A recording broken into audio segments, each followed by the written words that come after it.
Salut tout le monde et bienvenue dans cette toute nouvelle vidéo où je vais vous présenter les livres qui vont sortir au mois de février qui me tentent le plus. Comme d'habitude, j'ai structuré en livre de poche et en livre grand format. Ça fait super longtemps que je n'avais pas filmé ce type de vidéo et c'est vraiment une vidéo que j'aime bien parce qu'elle augmente ma wishlist ainsi que la vôtre. Donc c'est une vidéo totalement sadique et c'est parti.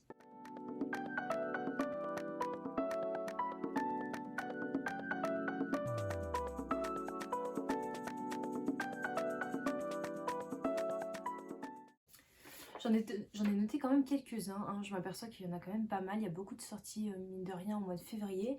Et on va commencer du coup par Rêve mortel de Peter James. Ici on va suivre, euh, un personnage qui s'appelle Samantha. Il faut savoir qu'il y a eu une catastrophe aérienne qui a fait plus de 163 morts. Et cette personne en fait lit le journal et elle va rester vraiment keblo sur la page.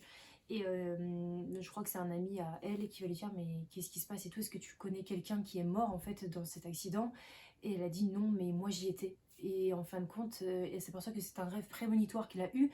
Et en fin de compte, bah, elle est un petit peu dans le sens où est-ce que ça s'est vraiment passé, dans mon rêve en tout cas, si j'en parle à quelqu'un est-ce qu'on va pas prendre pour une folle, et au fur et à mesure en fait de ses cauchemars, de ses rêves, elle va s'apercevoir qu'il y a d'autres choses qui vont se passer encore et encore, et ça va aller beaucoup plus loin qu'une catastrophe aérienne, ça va être beaucoup plus dramatique, on va dire, en tout cas pour elle.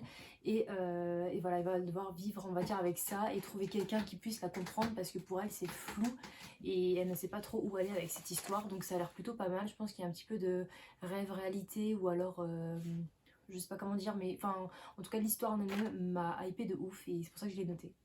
Ensuite, eh bien, nous avons la sortie d'un roman de Scott Thomas qui s'appelle L'horreur de Kill Creek. Et là, en fait, nous sommes dans un manoir qui est abandonné depuis des décennies et des décennies. Et en fin de compte, il y a un événement spécial et des personnes invitent trois auteurs, je crois pas policiers, mais plus thrillers super célèbres, à venir séjourner une nuit là-bas, à passer la nuit là-bas en fin de compte. Et alors c'était plus en mode découvrir, enfin pas découvrir mais c'était un peu en mode créer une ambiance un peu creepy aux alentours, et en fin de compte ils vont s'apercevoir que au-delà du côté un petit peu plus bon c'est morbide et tout, il y a une question de survie derrière, et il y a quelque chose qui hante mine de rien ce manoir depuis des décennies et qui va se réveiller du jour au lendemain. Et ça me tente énormément parce que je me dis il y a un petit mélange de, peut-être, je sais pas si on peut aller sur du surnaturel ou pas, mais on parle de monstres, on parle d'une bête qui surgit du jour au lendemain, et on parle d'un genre de huis clos, donc moi ça me va à 100%. Ensuite, eh bien, un petit peu plus, on va dire, cocooning, on va rajouter dans ma wishlist un roman de David Yoon qui s'appelle Frankly Love. Il a fait énormément parler de lui lorsqu'il est sorti en grand format, et là je m'aperçois qu'il est sorti en...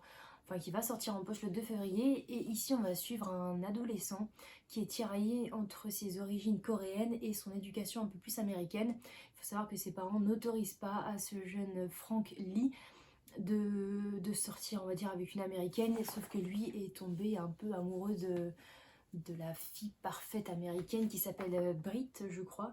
Et voilà, et du coup, alors je ne sais même pas s'il a une relation avec elle ou alors si il n'arrive plus à cacher ses sentiments, mais quoi qu'il arrive, il y a une histoire de je dois cacher ça à mes parents, et en fin de compte, il va tomber sur une autre fille comme lui, coréenne avec une éducation américaine qui s'appelle Joy. Et du coup, il lui dit bah ok, viens, on vit une relation entre guillemets pour cacher mes sentiments que j'ai pour la fille américaine. Au moins, mes parents seront contents et ils vont nous lâcher. Et voilà, donc il y a une histoire derrière de... Est-ce que c'est vraiment une... Enfin, il y a une histoire derrière d'identité, il y a une histoire de... Est-ce que c'est vraiment de l'amour, en fait, que j'ai au point de... Enfin, de ce côté où tu crées une autre relation pour cacher une relation. Enfin, il y a une histoire où, en fait, t'es même plus toi-même, quoi. T'es obligé de te cacher du monde entier, de tes parents et tout. Et à partir du moment où tu te caches de tes parents, je trouve que c'est les personnes les plus intimes, donc tu te caches un petit peu de tout le monde. Et voilà, je trouve que ça peut être pas mal à bouquiner. Donc je me dis pourquoi pas le tenter si jamais je tombe dessus. Ensuite, un roman que j'ai sur ma liseuse mais que je n'ai jamais lu encore, il s'agit de C'est pas ma faute de Anne-Fleur Moulton et Samantha Bailly. Et là, nous suivons une jeune youtubeuse qui s'appelle Lolita. Et cette youtubeuse, elle va disparaître du jour au lendemain. Et on va suivre sa plus grande fan qui s'appelle Prudence, qui elle va mener l'enquête et qui va découvrir un petit peu qu'est-ce qui se cache derrière cette image si parfaite de youtubeuse. Ensuite, on retourne à un côté un peu plus policier. J'ai noté 8 crimes parfaits de Peter Swanson. Là, on est sur un personnage qui s'appelle Malcolm. Il a une petite librairie en fin de compte. Il est vraiment spécialisé dans tout ce qui est livres thriller, policier. Et un jour, il y a deux enquêteurs du FBI qui vont venir le voir et qui vont lui poser des questions sur des meurtres qu'il y a eu parce que ils se disent que le mec il est tellement, on va dire, à fond dans tout ce qui est policier qu'ils peuvent peut-être l'aider à comprendre la psychologie de certains personnages, enfin du personnage du tueur en tout cas. Et, euh, et en fin de compte, Malcolm s'aperçoit que les crimes qu'il y a eu ressemblent fortement à des histoires comme Agatha Christie ou autres qu'on a pu lire, enfin qu'on a pu, j'en ai lu qu'un seul, hein, mais on va dire qu'en tout cas certaines personnes ont pu lire. Et ça va être un petit peu des remises en question. Il faut savoir que Malcolm, 15 années auparavant, il a écrit un blog où, alors je sais plus exactement, je crois qu'il parlait, ben voilà, sur son blog, il écrit 8 crimes parfaits. Donc il va s'apercevoir que le tueur, en fait, soit prend modèle de son blog, soit en tout cas s'en rapproche énormément, il va s'inquiéter de plus en plus et en fait il peut s'inquiéter parce qu'il s'aperçoit que le tueur il rôde un petit peu plus aux alentours que prévu, donc ça m'a l'air super sympa. Est-ce qu'il y aura ce côté où du coup c'est le libraire qui va devoir mener l'enquête policière ou pas? Je ne sais pas, mais ça a l'air plutôt cool à suivre. J'ai noté également la sortie du tome 3 de La Faucheuse de Neil Shusterman qui s'appelle du coup Le Glas et voilà, ça sort le 17 février, j'ai juste noté ça parce que j'aimerais bien continuer cette saga et je me dis pourquoi pas la prendre en poche, mais voilà, je l'ai juste noté à titre indicatif pour moi, en espérant qu'un jour je termine cette saga, bien évidemment. Sortira également en poche Les femmes n'ont pas d'histoire de Amy Jo Burns. On est sur une histoire qui est beaucoup plus détachée que mes thrillers, que mes romans policiers ou autres. Ici, on est dans une région assez isolée, assez désolée des Appalaches. Et c'est un monde, enfin c'est un pays d'hommes on va dire, hein. C'est un pays d'hommes qui vit grâce à l'alcool de contrebande, qui vit grâce à la religion, enfin du moins c'est la religion qui fait loi. Il y a vraiment ce côté où les hommes sont tout et les femmes ne sont absolument rien. Et en fin de compte, un jour, donc on va suivre le personnage de Vren. C'est une jeune femme qui va, alors je sais pas si elle subit ou si elle voit un accident, en tout cas il y a un accident, ce qui fait que cet accident lui permet de changer de vie et du moins de fuir le destin tragique qui était tracé pour elle et peut-être d'avoir un avenir un peu plus radieux, un peu plus meilleur. Et je me dis pourquoi pas, ça m'a intriguée. Je sais rien d'autre, ça m'a intriguée juste le fait de savoir que cette femme a une chance dans un pays où rien ne lui apporte de pouvoir survivre et voilà. Je le note dans un coin de ma tête, j'en ai pas entendu énormément parler. Je sais pas s'il sort en poche directement ou s'il était sorti en grand format. En tout cas, je ne l'avais jamais entendu parler en grand format, donc affaire à suivre si jamais je me le procure. Et bien nous passons maintenant au grand format cette fois avec Le Papillon de verre de Catherine Engberg. Et là, on est sur une femme qui est un peu psychopathe sur les bords, puisque nous sommes dans un hôpital et nous savons que dans les hôpitaux, normalement, ce sont des endroits qui sont sûrs, sauf quand cette jeune infirmière décide de piquer les patients en surdosant les médicaments. On a des meurtres, oui, à gogo, on va dire. Et cette enquête en fait de mort va être menée par un enquêteur qui vient de divorcer et qui le vit assez difficilement et une jeune maman qui est en congé maternité et tous les deux en fait vont s'allier pour suivre leur enquête, enfin vont s'allier. Je sais plus s'il y en a un qui fait, enfin s'ils le font à part mais qui vont se rejoindre au bout d'un moment ou s'ils sont en binôme, mais quoi qu'il arrive il y a cet aspect de deux personnes complètement désorganisées dans leur travail qui vont devoir mener cette enquête et comprendre un petit peu le personnage de cette infirmière complètement barrée. Ensuite, eh bien, j'ai noté également Darius Gore de Charles Marzagil. Nous suivons un adolescent qui s'appelle Darius, un adolescent de 195 ans, puisque nous ne sommes pas du tout sur Terre, on vit dans la capitale de l'enfer. Et ce Darius qu'on suit, il est loin d'être comme tous les autres qui vivent dans cette capitale, puisqu'il n'aime pas les bagarres, il n'aime pas Enfin, c'est plus les bagarres à mort, je ne sais plus comment ils appellent ça. Les confrontations et les combats à mort, voilà, qui se passent entre deux cours, c'est pas du tout son dada. Et puis un jour, malheureusement pour lui, il est témoin en fait gênant d'un coup d'état qui était fait, enfin qui était orchestré par le grand prêtre de la Faucheuse. Donc ça reste une menace pour la Faucheuse, pour au peuple, on va dire, et du coup il va devoir être éliminé. Et son seul moyen de fuir toute cette assemblée qui lui court après, eh bien c'est de trouver un refuge. Et quoi de mieux que la terre pour trouver ce refuge. Donc voilà. Donc, je sais pas, je pense que c'est un livre un peu young adulte, mais ça a l'air sympa. Enfin en tout cas j'aime bien ce côté des personnages qui viennent sur Terre et tout. Il y aura je pense un conflit au bout d'un moment où tout le monde va se rejoindre sur Terre, ça va être le chaos total. Et je me dis bah pourquoi pas parce que ça a l'air assez sympa. J'ai noté Animal de Cécile Alix, celui-ci je le vois de plus en plus passer. Je sais juste qu'on parle de clandestin et de perte d'identité. Il y a, au niveau du résumé, c'était juste, alors c'était pas un dialogue, c'était un peu comme un prologue. On dit tu oublies qui tu es, tu oublies ce que tu as fait dans ta vie, tu oublies tes amis, ta famille, blablabla.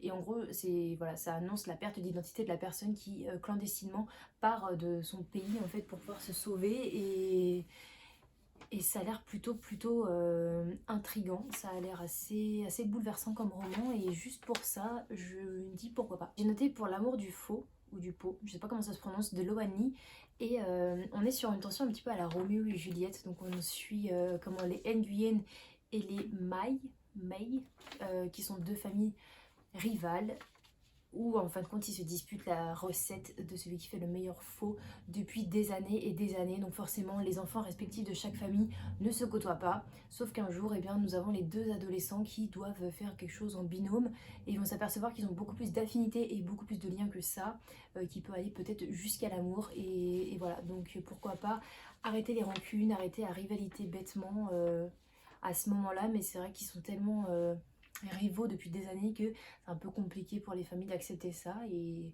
je pense qu'il y a un petit côté, on va parler de nourriture et de romance, donc pourquoi pas joindre l'utile à l'agréable, j'ai envie de vous dire. Ensuite le prochain roman s'appelle La danse du gorille de Sandrone Daziri et je sais juste qu'on va suivre un thriller avec comme personnage principal quelqu'un de schizophrène et juste pour ça je l'ai noté. Le résumé était un petit peu flou, ou du moins il était un peu long, donc c'est vrai qu'il y a des résumés que je zappe. Mais voilà, tout ça pour dire que ça a l'air super intriguant et c'est vrai que j'en lis en tout cas pas trop. Et c'est quelque chose qui m'intéresse, en tout cas qui m'attire, donc pourquoi pas tenter avec celui-ci. J'ai noté également Le chant de la vengeance de Megan Chance. Et on va suivre une jeune femme qui s'appelle May. Malheureusement pour elle, elle va devoir gérer le décès de sa maman. Elle a plus rien, elle a plus de toit, elle a plus d'argent, elle a nada. Et c'est sa tante, je sais pas si on a son prénom. Non, c'est sa tante qu'elle n'a jamais vue, qui vit à San Francisco, qui va lui dire bah écoute si tu veux viens chez moi et tout, blablabla. Donc elle va y aller. Elle va se rendre compte que c'est une famille un petit peu plus aisée, un peu plus moderne que ce qu'elle a vécu avec sa maman. Mais au fur et à mesure du temps qu'elle passe avec cette famille, elle va se rendre compte qu'il y a quand même des parts, des parts sombres dans la famille et il y a un lourd secret qui va se révéler. Je sais que dedans, on va subir j'allais dire un enterrement, non, un tremblement de terre. Et quand elle se réveille de son tremblement de terre, elle a juste une soif de vengeance. Donc c'est ce qui est marqué dans le résumé. Je me dis, mais qu'est-ce qui s'est passé pendant ce tremblement de terre pour qu'il y ait autant de, pas de méchanceté, mais autant de rage en fait en elle quand elle se réveille. Et ça a l'air plutôt pas mal, donc je me suis notée également. Ensuite, je me suis notée Vous retiendrez mon nom de Fanny Abadi.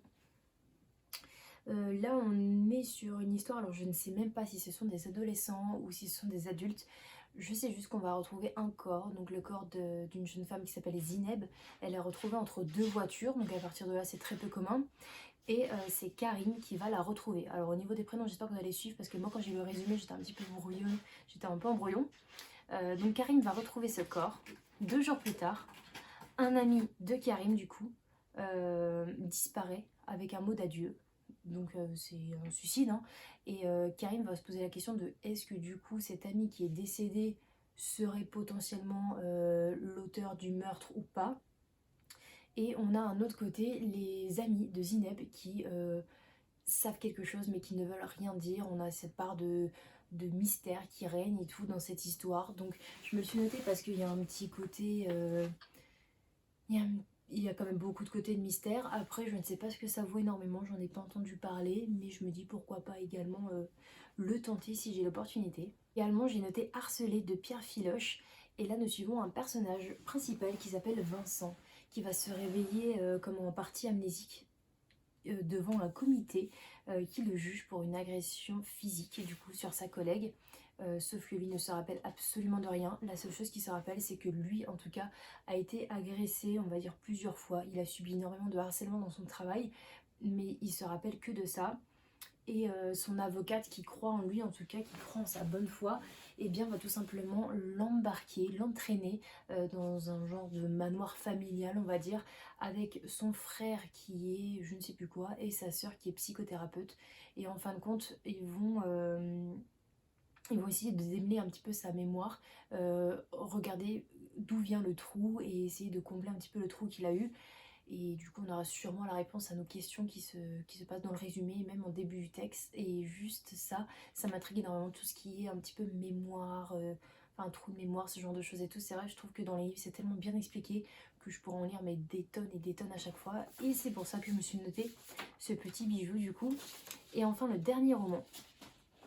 Et bien, je vous ai mis un roman un peu plus doux pour la fin. Ça s'appelle Sweet Comedy et c'est écrit par Jan Pierce. On va suivre une jeune femme qui s'appelle Romane, enfin une jeune femme, une adolescente qui s'appelle Romane, donc elle est à la fin du lycée. Elle se retrouve enceinte, elle est seule à gérer tout ça. Par chance, avec elle, il y a Carter. Carter et sa famille, donc c'est pas du tout son petit ami, mais c'est, on va dire, je pense, l'un de ses amis les plus proches. Et voilà, ils se lient énormément d'amitié. Les années passent, ça fait 6 ans et tout, et Carter est toujours aussi proche de Roman, comment ils s'entendent super bien, mais un jour le papa du coup de la petite, donc je sais plus comment il s'appelle, Will je crois, donc Will, le papa du coup, va revenir dans la ville, donc on sait pas s'il veut récupérer la garde, on sait pas trop ce qui se passe ou autre, et en fin de compte, Roman elle est un petit peu paniquée, elle se dit il faut que je montre en fait que je gère les situations, que tout se passe bien dans ma vie et tout, donc elle va demander à Carter d'emménager chez elle et de vivre, enfin de faire semblant en tout cas de vivre une histoire d'amour, sauf qu'elle s'aperçoit que plus elle vit avec lui et plus les sentiments commencent à naître, donc bah, ça se retourne un petit peu contre elle cette affaire. Et ça a l'air super super mignon, ça a l'air très très doux à lire, ça a l'air rempli de bienveillance et de bonheur, et juste pour ça je me le suis noté parce qu'avec tous les thrillers que j'ai notés ce mois-ci, ça va être compliqué du coup à gérer mes émotions. Voilà du coup pour cette vidéo, c'est maintenant terminé, j'espère que je vous ai donné envie de lire quelques livres. N'hésitez pas à me dire également les livres qui ça rajoute soit à votre wishlist, soit des livres qui vous ont un petit peu tenté dans ma vidéo. Je vous souhaite de passer une très bonne semaine du coup, parce que je poste le dimanche maintenant. Une très bonne semaine, on se retrouve très vite pour une nouvelle vidéo et en attendant prenez soin de vous. Ciao.